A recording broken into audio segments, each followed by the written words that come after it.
안녕하세요. 제가 두 번째로 읽을 논문은 오픈시드라는 모델인데 이게 Simple Framework for Open Vocabulary Segmentation and Detection이라는 이제 제목을 가지고 있고요. ICCV 2023년에 나왔습니다. 그러니까 비교적 굉장히 최신 모델이라고 최신 논문이라고 볼 수 있죠.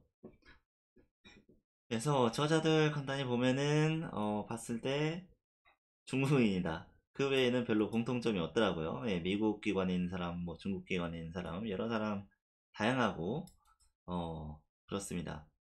아이디어 인턴십 때 쓴 거라고 하는데 여기서 요즘 논문이 잘 나오고 있어요. 이 DINO, 뭐 다이노라고 있는지 디노라고 있는지는 모르겠지만 아무튼 이 디노 계열의 논문도 많이 여기서 나온 거고 이번에 오픈 시드도 여기서 나왔습니다.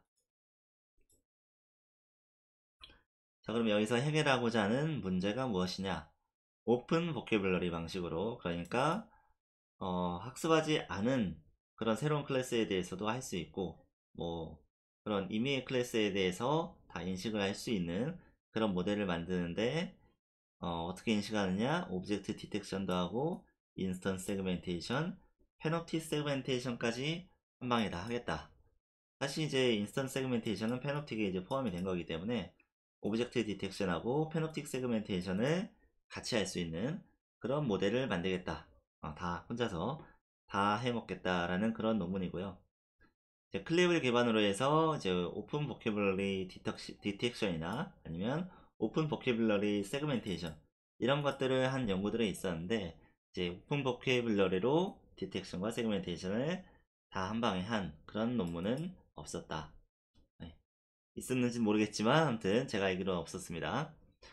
근데 이 디텍션하고 세그멘테이션의 작업 방식이 너무 다르기 때문에 정확히 말하면 이제 세그멘테이션 중에서도 페노틱 세그멘테이션은 백그라운드 세그멘테이션이 들어가죠. 이 백그라운드 시멘틱 세그멘테이션이 들어가는데 그렇게 되면 이제 디텍션에서는 주로 객체들을 다루는데 포그라운드의 객체들을 다루는데 페노틱에서는 백그라운드까지 다뤄야 되니까 이 포그라운드 객체와 백그라운드 객체를 동시에 학습하기가 어렵다고 합니다. 그리고 가장 큰 문제는 이 두 가지가 다 라벨링이 되어 있는 그런 데이터셋이 부족하다는 건데 그런 데이터셋을 이제 라지 스케일로 만들기가 어렵죠. 그래서 디텍션 데이터셋하고 세그멘테이션 데이터셋을 그냥 각각 따로따로 섞어서 그러니까 두 가지 데이터셋을 그냥 섞어서 학습할 수 있는 그런 구조를 만들었다라는 건데 근데 당연히 디텍션 데이터셋하고 세그멘테이션 데이터셋이 다른 데서 만들었으면 서로 클래스 구성도 다르고 그럴 거잖아요. 그러면은 이게 같이 학습하기 어려운 건데 이거는 오픈 보캐블러리 방식으로 학습을 하기 때문에 이게 뭐 데이터셋마다 클래스 구성이 다른다고 해서 학습에 문제가 생기지 않고 오히려 뭐 클래스가 다양하게 학습되면 더 좋은 거죠. 아무튼 여기 핵심은 오픈 보캐블러리로 오브젝트 디텍션과 페노틱 세그멘테이션을 한 번에 다 해결하겠다 라는 겁니다. 자, 다음으로 모델 구조 한번 보죠. 이것도 클립과 마찬가지로 텍스트 인코더 있고 이미지 인코더 있고 텍스트 넣고 이미지 넣고 네, 텍스트 임베딩과 이미지 임베딩을 이미지 피처를 만듭니다. 그 다음에 여기서 이미지 피처 중에서 이게 다 필요한 게 아니고 여기서는 이제 분류가 아니라 객체를 찾아야 되는 거니까 디텍션도 하고 뭐 인스턴스 세그멘테이션도 해야 되는 거니까 객체를 찾아야겠죠. 그럼 이제 포그라운드 쿼리 셀렉션이라고 해서 여기서 이를테면 이제 프로포저를 찾는 거예요. 디텍션의 문법으로 이제 얘기를 해보자면은 객체가 될 만한 후보들, 프로포절들을 찾는 겁니다. 그래서 그 프로포절들을 찾아서 얘네들을 어, 여기 밑에다가 여기 밑으로 이렇게 포그라운드 쿼리로 잘 안 보이지만 포그라운드 쿼리로 넣는 거고요. 그 다음에 이미지 전체 피처들은 여기 디코딩 할 때 그 여기는 이제 쿼리고 키 밸류로 들어갑니다. 키와 밸류로 이미지 전체 피처가 키와 밸류로 들어갑니다. 그래서 그렇게 하고 그 다음에 텍스트 임베딩에서는 텍스트 인베딩과 이제 그 포그라운드 디코딩. 그러니까 여기 쿼리는 이제 객체 후보라고 했잖아요. 프로포절들이 이제 트랜스포머에서 이제 디코딩 과정을 거쳐가지고 뭔가 이제 벡터들이 나오면은 걔네랑 이 텍스트 인베딩이랑 비교해서 코사인 시밀러리티를 구해가지고 시밀러리티가 가장 높은 것들로 이제 분류를 하는 거죠. 그러니까 여기 각각의 객체가 이게 객체 후보인데 각각의 객체가 어떤 클래스에 해당하는지를 이 텍스트 인베딩과의 시밀러리티를 계산해서 가장 이제 높은 시밀러리티를 보이는 클래스로 분류를 하겠죠. 그 다음에 이 디코딩이 된 이 벡터에서 이제 뭐 예를 들면 풀리 커넥티드 레이어를 몇 개 붙여가지고 어 박스도 출력하고 그 다음에 뭐 마스크도 출력하고 그렇게 하겠죠.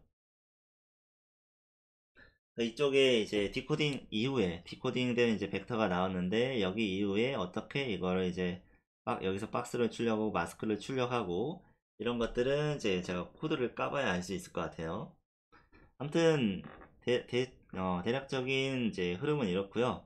이미지와 텍스트 넣어서 이미지 피처와 텍스트 인베딩 만들고 포그라운드를 이제 여기서 어떻게 찾고 이 텍스트와 여기서도 찾는 방법이 뭐 별다른 방법이 있는 게 아니라 텍스트 인베딩하고 이미지 피처랑 시밀러리티가 높은 n개를 뽑는 거예요. 이게 sim이라고 써 있는데 O와 T, O는 이미지 피처, 그 다음에 T는 텍스트 피처. 그래서 둘 사이에 시밀러리티가 높은 것들을 뭐 몇 개를 뽑아가지고 이쪽 쿼리로 보내는 거고, 그럼 이 쿼리가 이미지 피처가 이제 키밸류로 들어간 요 키밸류랑 어쩌고 저쩌고 트랜스포머 연산을 하면서 벡터가 나오게 되고 요 벡터를 텍스트 인베딩 한 번 더 시밀러리티 스코어 구해가지고 클래스 분류하고 그 다음에 요 벡터를 이제 박스 프레딕션하고 이제 마스크 프레딕션 쪽으로도 연결을 해가지고 박스와 마스크를 출력을 하겠다라는 겁니다. 그 다음에 이쪽 부분은 좀 나중에 설명을 하고요. 이 논문에서 핵심 컨트리뷰션으로 이제 삼고 있는 게 포그라운드와 백그라운드의 디코딩 과정을 디커플했다, 서로 분리했다라는 거예요. 그래서 이미지를 보면은 뭐 사람도 있고 뭐 강아지도 있고 뭐 여러 가지 전경 객체들, 포그라운드 객체들이 있죠. 포그라운드 객체들은 전반적으로 크기가 적당히 좀 작고 그 다음에 어떤 네오박스 안에 넣기가 좋아요. 그런데 뭐 도로 영역이라든가 하늘이라든가 뭐 빌딩이라든가 뭐 이런 식의 배경 영역들은 어떤 박스 안에 넣기가 쉽지가 않고 그 다음에 모양이 이상하게 막 이렇게 생길 수도 있고 뭐 아무튼 크기도 너무 크고 모양도 여기서 말하기를 넌 컨벡스하다, 컨벡스한 모양이 아니다 라고 얘기를 합니다. 그래서 얘네들을 똑같은 방식으로 찾는 거는 별로 비효율적이다. 그래서 둘을 분리를 해야 된다. 그래서 여기 보는 포그라운드 쿼리랑 백그라운드 쿼리, 잘 안 보이지만 이렇게 분리를 해놨습니다.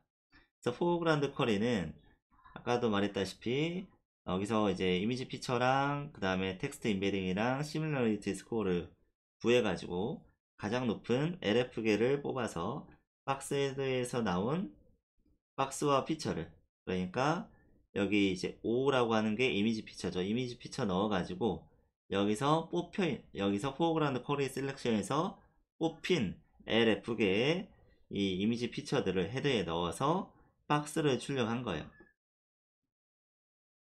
그래서 여기서 이제 박스를 출력하게 해가지고 박스도 이 디코더 쿼리에 넣고 그 다음에 컨텐트라고 하는 거는 아마도 그냥 원본 피처일 것 같아요. 제가 뭐 코드를 보진 않았지만 이 원본 피처이거나 아니면 원본 피처에서 뭐 리니어 레이어 한번 통과했거나 뭐 그런 컨텐트를 까지 이제 포함해서 이제 포그라운드 쿼리를 여기서는 이렇게 4개를 넣고 있는 거고요. 그래서 여기서 이제 LF계 포그라운드 후보들을 뽑아가지고 거기서 박스까지 이제 뭐 리니어 레이어 몇 번 해서 박스까지 출력했겠죠. 그래서 박스와 컨텐츠를 그 이미지 피처를 같이 이제 쿼리 벡터로 집어넣는다. 그 다음에 백그라운드는 포그라운드랑 이게 좀 다르기 때문에 이 백그라운드를 뭐 이렇게 프로포저를 찾아서 넣기는 어렵고, 그냥 어 여기서는 그 컨텐츠를 여기서 컨텐츠를 러너블 쿼리로 만들어서 러너블 쿼리로 학습을 해서 넣는다고 합니다. 그래서 백그라운드 영역은 일단 크고, 그 다음에 non 컨벡스하다. 컨벡스하다는 건 이렇게 둥글둥글하다는 거고, non 컨벡스하다는 건 이렇게 푹 들어간 데가 있다는 거예요. 네, 그렇기 때문에 포그라운드처럼 이제 뭔가 쿼리를 찾아서, 프로포저를 찾아서 하기 어렵기 때문에 러너블 쿼리 임베딩을 백그라운드 쿼리로 입력을 한다. 그래서 러너블이라고 하는 거는 여기 이제 어떤 학습 가능한 임베딩을 하나 넣겠다는 거예요. 그래서 여기에 들어가는 쿼리 자체도 학습되는 파라미터로 넣겠다는 겁니다. 기존 연구에서는 이제 백그라운드 쿼리를 미리 정해진 클래스 셋으로 입력을 했지만, 뭐 하늘이라든가 뭐 빌딩이라든가 도로라든가 그런 식의 정해진 클래스 셋으로 입력을 했지만, 여기서는 오픈 보캐블러리라서 정해진 클래스 셋이 없어요. 그래서 러너블 쿼리로 대체한다. 여기에 백그라운드 쿼리에 들어가는 거를 다 러너블 쿼리로 대체한다고 합니다.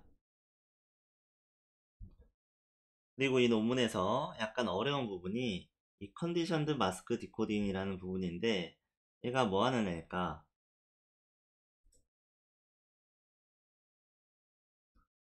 자, 컨디션드 마스크 디코딩이라는 거는 이제 학습을 할 때 디텍션과 세그멘테이션 둘 다 학습을 해야 되는데, 이 데이터셋에 하나씩 빠진 게 있어요. 디텍션은 클래스나 박스는 있는데 마스크가 없고요. 세그멘테이션은 클래스와 마스크는 있는데 박스가 없어요. 그래서 이거를 다 동시에 두 가지 작업을 동시에 학습하려면, 디텍션과 세그멘테이션 동시에 학습하려면 세 가지 라벨이 다 있어야 되는데 하나씩 빠진 게 있다는 거죠. 그걸 어떻게 채워줘서 잘 학습할 수 있을까라는 건데, 일단 마스크가 있으면 박스는 어렵지 않게 만들 수 있겠죠. 마스크가 이미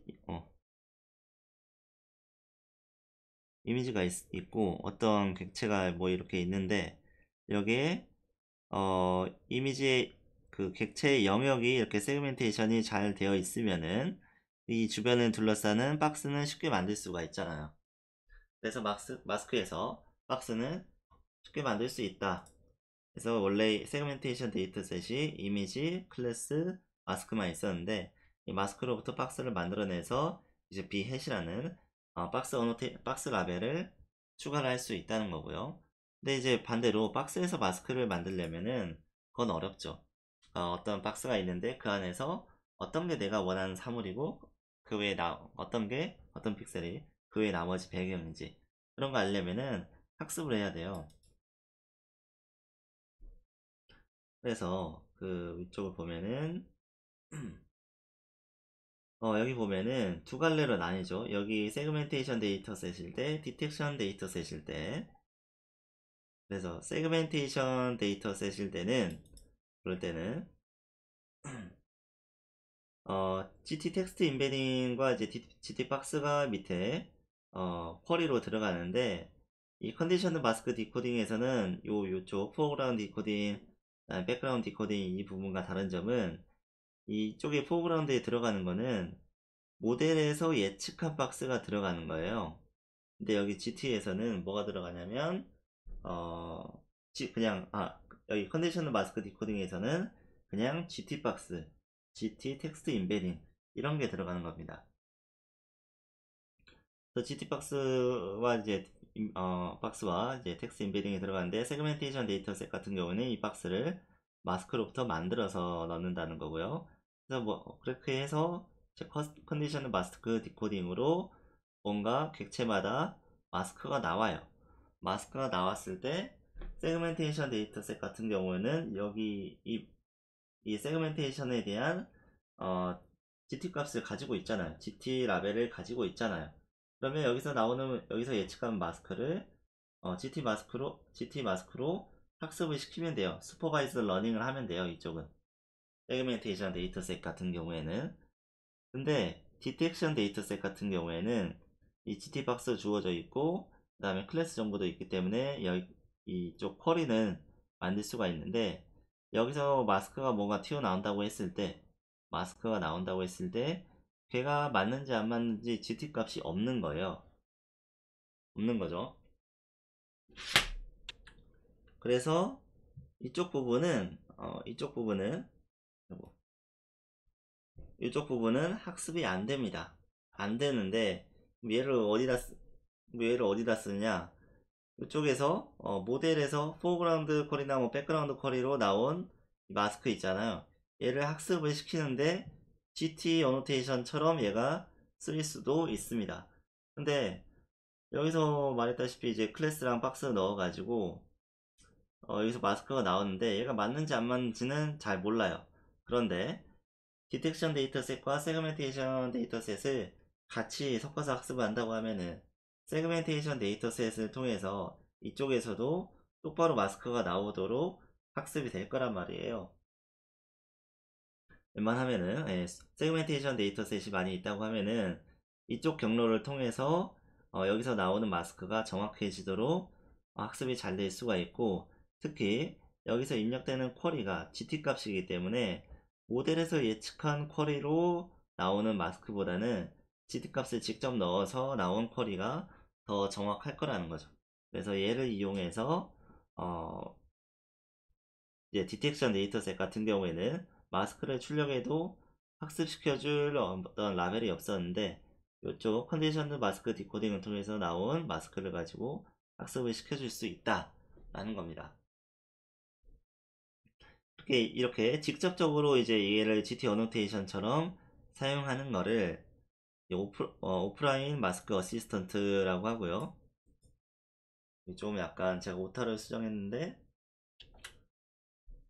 네, 오타가 수정됐고요. 아무튼 이렇게 직접적으로 이제 요 마스크를 디텍션 데이터셋에서 마스크를 학습시키는데 요쪽 컨디셔널 마스크 디코딩을 쓰는 거를 이제 오프라인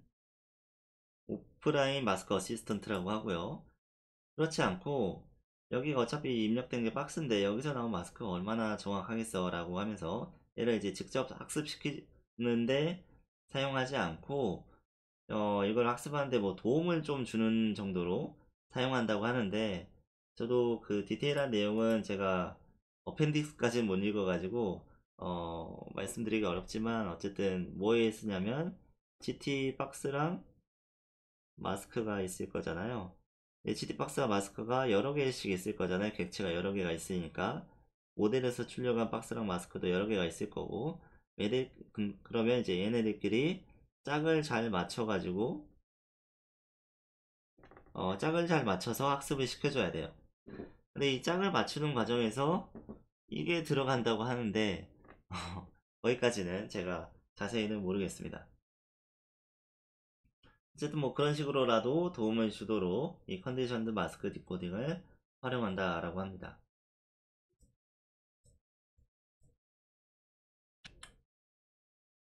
그리고 이제 컨디션드 마스크 디코딩에서는 포그라운드, 백그라운드 구분 안 하고, 이쪽에서 하는 것처럼 포그라운드, 백그라운드 구분 안 하고 그냥 다 한 번에 뭉뚱그려서 똑같이 처리한다고 합니다. 백그라운드도 그냥 큰 박스 입력해가지고 그냥 사각형 마스크를 출력하게 한다고 합니다.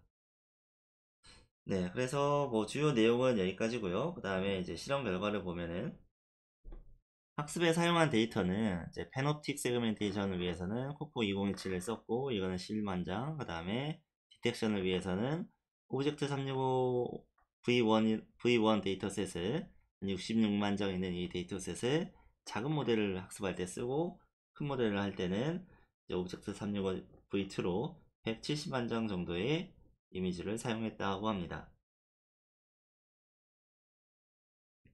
그리고 이제 기본적인 구현은 마스크 다이노를 기반으로 해서 구현을 했고요. 그 다음에 이미지 인코더 백본으로는 이제 스윈 트랜스포머나 포컬티를 이용했고, 랭귀지 백본으로는 유니시엘 이런 걸 썼다고 합니다. 그래서 뭐 실험 결과 보면은 오픈 보캐블러리 방식끼리 비교를 해도 뭐 다 이렇게 붉은색으로 나온 거 보니까 여러 가지 데이터셋에 대해서 ADE, GT스케일, 엘비스, BDD 등등의 여러 가지 데이터셋에서 좋은 성능이 나왔고, 그 다음에 특정 데이터셋에 대해서 파인 튜닝도 해봤는데 그래도 좋은 결과가 나왔다 라는 것 같아요. 저 AD, CT스케일, 코코 이런 거 되게 엄청 경쟁 많이 하는 그런 데이터셋이죠. 유명한 데이터셋이죠. 그런 데이터셋에서 특히 이제 코코 데이터셋 같은 경우에는 여기서는 파인 튜닝을 안 했다고 해요. 그냥 제로샷처럼 했다고 해요. 코코 데이터셋에 대해서는 제로샷으로 성능 측정을 했는데 기존에 아주 성능이 좋은, 이 분야에서 가장 성능이 좋았던 마스크 다이노 요거보다 더 좋은 성능이 나왔다고 해요. 그러니까 여기 보면 지금 타이니랑 라지가 있는데 요 마스크 다이노가 타이니보단 좋지만 라지보다는 안 좋거든요. 네, 그러니까 이 오픈시드가 굉장히 강력하다는 걸 볼 수가 있죠. 그래서 코코에 대해서는 파인 튜닝을 하지 않았다라고 했습니다. 그래서 오픈 보캐블러리로 했는데도 이 클로즈드 셋으로 학습한 그런 모델보다 더 좋은 성능이 나오고 있다. 그래서 이 분야를 저도 좀 많이 공부를 해봐야 될 것 같습니다.